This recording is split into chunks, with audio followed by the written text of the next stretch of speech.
If you put 40 of the most ambitious, just relentlessly driven people in a single room, The energy is electric. Like, you can literally feel it. you really can. Hmm.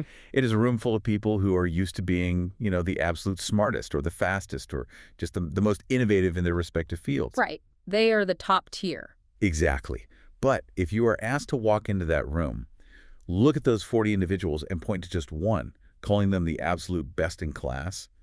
I mean, how do you even begin to measure that? That's a massive challenge. Really is. Today, brought to you by Business Link, we are doing a deep dive into the archives of the 40 Under 40 Business Achievement Awards. Yeah, we are looking specifically at that elusive best-in-class distinction. Okay, let's unpack this. Our mission today is to find out exactly what separates a highly successful person from someone who actually defines an entire era of leadership. And it is a fascinating problem to try and solve, honestly, because when you look at the criteria for this award, you are no longer comparing success to failure. Right, because everyone in that room is wildly successful already. Exactly. You are forced to compare exceptional to something that transcends normal business metrics entirely. We are looking at a real-time historical record of how our society's definition of impact has shifted year over year. Yeah, but before we can even touch that absolute pinnacle, I feel like we have to understand the baseline we are working from. Oh, absolutely. The context is crucial. When we look at the historical data for the 40, under 40, there's a staggering number that just jumps off the page for me. Over 920 recipients have been recognized since the program started. Which is just an immense concentration of human capital. I mean, think about that number. 920. Yeah. Yeah. But what's critical here is that this isn't just like an alumni mailing list. It functions as a highly active, compounding ecosystem. Ooh, I like that phrasing. Compounding ecosystem. But really is. When you introduce 920 proven risk takers into a regional economy over the years, they don't just operate in silos. Right, they inevitably collide. Exactly. They end up sitting on the same boards, funding each other's startups, and actually restructuring local policies. I am so glad you brought that up because I look at a number like 920, and my first cynical thought is, is this just a glorified networking group? Right, just swapping business cards. Yeah, exactly. But when you dig into the operational reality of these people, it is so much heavier than that. Making this list requires a specific mechanism of leadership. Yes. It really is like making an all-star team in sports. That's the perfect analogy. It represents years of relentless dedication. It is the difference between being a great manager who responds well to market changes and being an operator who actually forces the market to change around them. Precisely. A manager navigates the map, a 40 under 40 recipient redraws the borders. Oh, wow. Redraws the borders. Yeah. And that is just the baseline. Right. So for you listening right now, imagine having access to a brain trust of 920 people who rewrite the rules of their industries for a living. That is the baseline. It is wild to think about. It is. Which brings us back to the core mystery of this deep dive. If everyone in that network is an elite performer, how do the judges isolate the best in class? Because, you can't just look at a spreadsheet to see who generated the most revenue. You really can't. I mean, if it were just about revenue, the award would go to a hedge fund manager every single year. Sure. The selection criteria actually throw out the traditional scorecard entirely. Instead, they rely on a concept we can basically call the moment in time. The moment in time. Okay, break that down for me. So the judges are looking for the one individual whose specific work, influence, and career trajectory perfectly mirror what the world desperately needs in that exact year. Wait, I have to push back here for a second. Go for it. If we're looking for a moment in time and rewarding whoever matches the specific need of a given year, aren't we just rewarding good timing? Ah, I see what you're saying. Like, doesn't that invite a massive amount of recency bias? If tech happens to be booming one year, the tech CEO wins. Are we actually rewarding enduring leadership? Or just someone who caught the right wave? It's a very fair critique, but let's reframe how we look at it. Selecting the best in class isn't like measuring who ran the fastest 100-meter dash. It's much closer to evolutionary biology. Evolutionary biology. Okay, I'm listening. You are trying to find the organism that perfectly adapted to and overcame the most intense environmental pressures of that specific period. It is not about catching a wave. It's about surviving the storm. Exactly. It is about engineering a ship that can survive a newly formed hurricane. Okay, evolutionary biology, I like that a lot. So the environment is the economy and society of that year, and the best in class is the leader who figured out the exact mechanism to thrive in it. Exactly. And the best way to understand how this works mechanically is to look at how wildly the definition of impact has swung over the last few years. Right. If you look at the records, the winners are not just a sequential line of identical CEOs in suits. Not at all. We see drastic shifts based on environmental pressures. Just look at those shifts, because they completely upend how we usually think about business growth. For example, let's look at the tension between digital scale and physical reality. Oh, this is a great comparison. In 2023, the winner was Megan Chaika, the co-founder of Staffleets. She built a massive, globally recognized platform that provides data-driven analytics for professional sports. Now, look at the mechanics of what her company actually does. Traditional sports scouting was based heavily on gut feeling and basic statistics. Yeah, like goals, assists, time on the ice, the obvious stuff. Right. But Staffleets breaks down a game into thousands of micro events.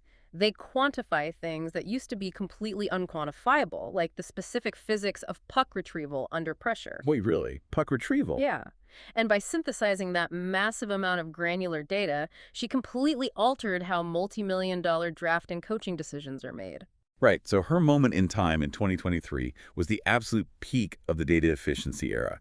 The pressure of that environment demanded that leaders eliminate guesswork. Exactly. But now, contrast that digital global scale with the winner from just 2 years earlier.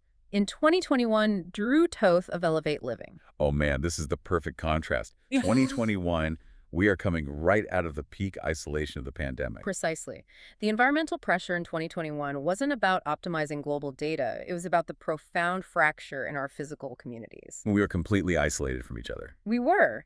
So Drew Toth wins for real estate development, but specifically for sustainable, community-focused design. And it wasn't just, building houses. When you look at what Elevate Living was doing, it was literally re-engineering floor plans and neighborhood layouts to force human interaction. Yes, exactly. It was taking spaces that usually isolate people, like massive driveways and closed-off front yards, and redesigning them to foster shared community spaces. He was engineering physical connection when society was absolutely starving for it. So Chunka won for mastering digital scale in 2023, and Toth won for mastering localized physical connection in 2021. Both were exactly what the ecosystem required at those exact moments. And then you have 2022 right in the middle, which is Sharon Reed's with intuitive shipping. Yes, another brilliant example. She is building a global e-commerce logistics platform, but she's doing it locally from the Niagara region.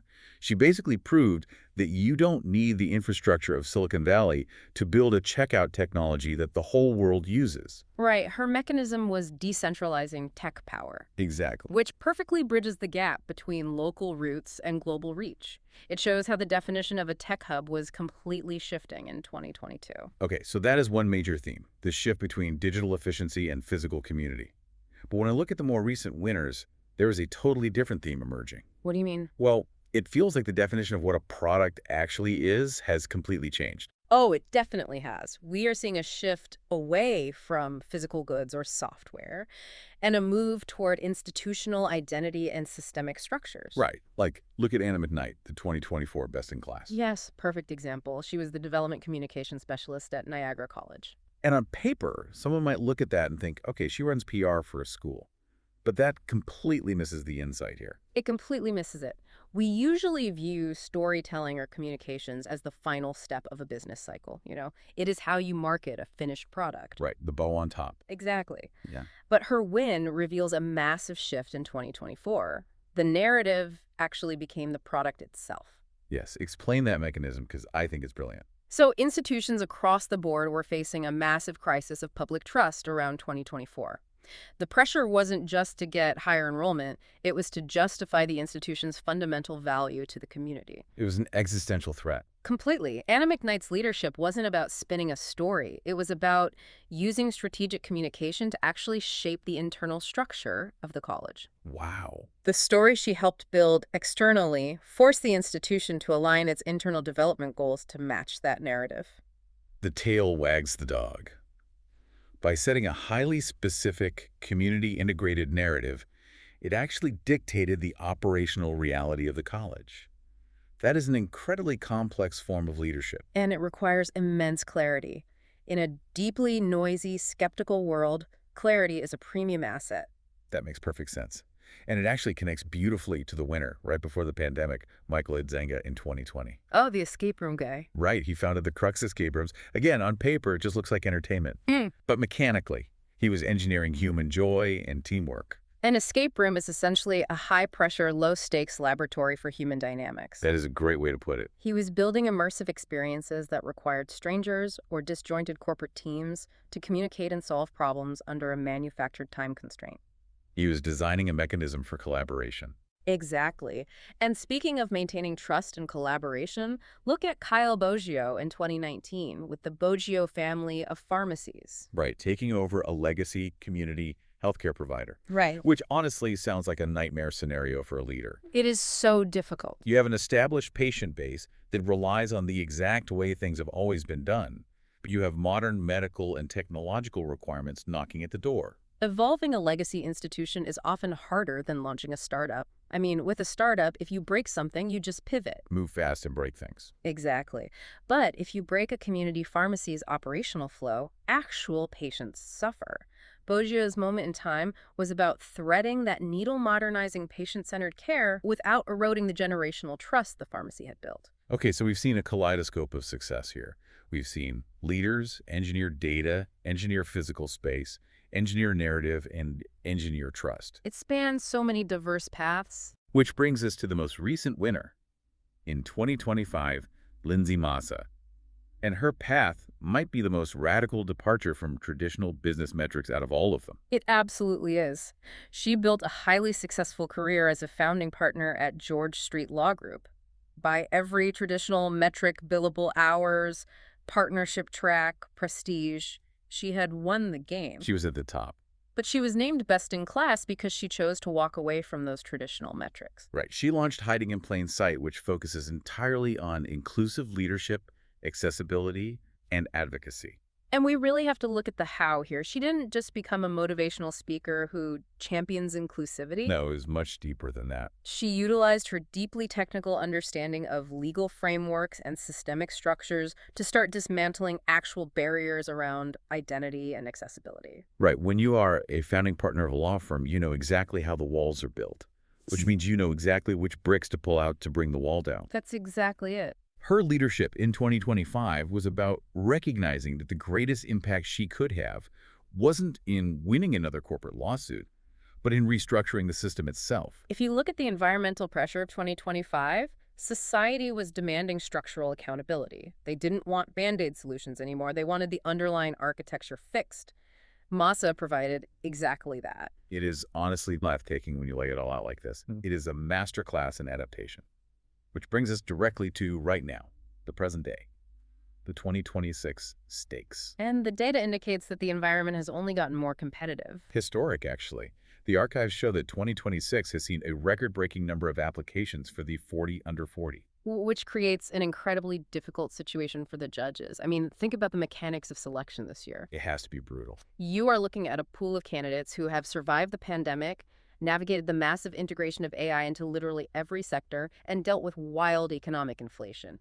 Every single person in that pool is deeply battle-tested. They are all organisms that have survived a very hostile environment, to go back to your analogy. Exactly. The baseline of what it takes to even be considered great has skyrocketed. So the margin between great and exceptional, the gap that defines the best in class, is razor thin. It is no longer about who is the most resilient. No, because everyone is resilient. Then what is it? If everyone in the room is a resilient disruptor, how do you find the one who defines 2026? You have to look for the person whose work transcends their own industry. You are looking for the leader who isn't just solving a problem for their clients, but who is introducing a methodology that other industries will inevitably have to copy. Oh, wow. So they are the leading indicator for where the rest of the economy has to go. Precisely. They are the prototype. So what does this all mean for you, the listener? Let's take this massive macro-level historical analysis and bring it right down to your desk today. Yeah, let's ground it. Whether you are leading a massive corporate division launching a tiny side hustle, or just organizing a volunteer drive in your neighborhood. How are you measuring your own impact? It requires a deeply honest audit of your own operations. Exactly. Are you just trying to hit your monthly KPIs? Are you just trying to be a great manager who responds to whatever fires pop up this week? Which is fine, but it's not best in class. Right. Or are you looking at the environmental pressures around you and asking, what does my community or my industry desperately need right now that literally no one else is providing? You have to ask yourself if you are merely operating within the system, or if you are intentionally redesigning the system to better serve the people within it. That is the true difference between success and impact. It is the difference between being on the list and being the best in class. This has been an incredibly eye-opening journey. We started by looking at the sheer gravity of that 920-plus network. Right, understanding that making the 40 under 40 isn't just an award, it's an entry into an ecosystem that actively writes the future of the region. We unpacked the mechanics of adaptation. We saw how Megan Chaika scaled granular data into global sports strategy and how Drew Toth engineered physical community connection when we needed it most. We looked at Anna McKnight turning institutional narrative into a foundational product, and Lindsay Massa leveraging traditional legal architecture to dismantle systemic barriers. And we arrived at the pressure cooker of 2026, where a historic number of battle-tested leaders are vying for a distinction that requires them to be the literal prototype for the future. Very soon, the selection for 2026 will be announced. And when that name is called, it won't just be a celebration of one person's resume, it will be a perfect mirror held up to our current moment, showing us exactly what our society values right now and exactly where we are heading next. It really is the most accurate real-time sociological data we have on the evolution of leadership. I cannot wait to see who it is. But before we wrap up today, I want to leave you with one final thought, something to really dissect and turn over in your mind long after this deep dive ends. It's a big question. We know that the best in class perfectly reflects the specific anxieties and needs of the year it is awarded. It mirrors the environment. Right. So project this forward. Think about the rapid acceleration of technology, the shifting global economy, and the way our communities are currently fracturing and rebuilding. It's moving so fast. 10 years from now, in 2036, when the judges look into a room of 40 brilliant people, what do you think they will be looking for? Wow. What will the defining traits of an era-defining leader be a decade from now? Will the very concept of a business even look the same?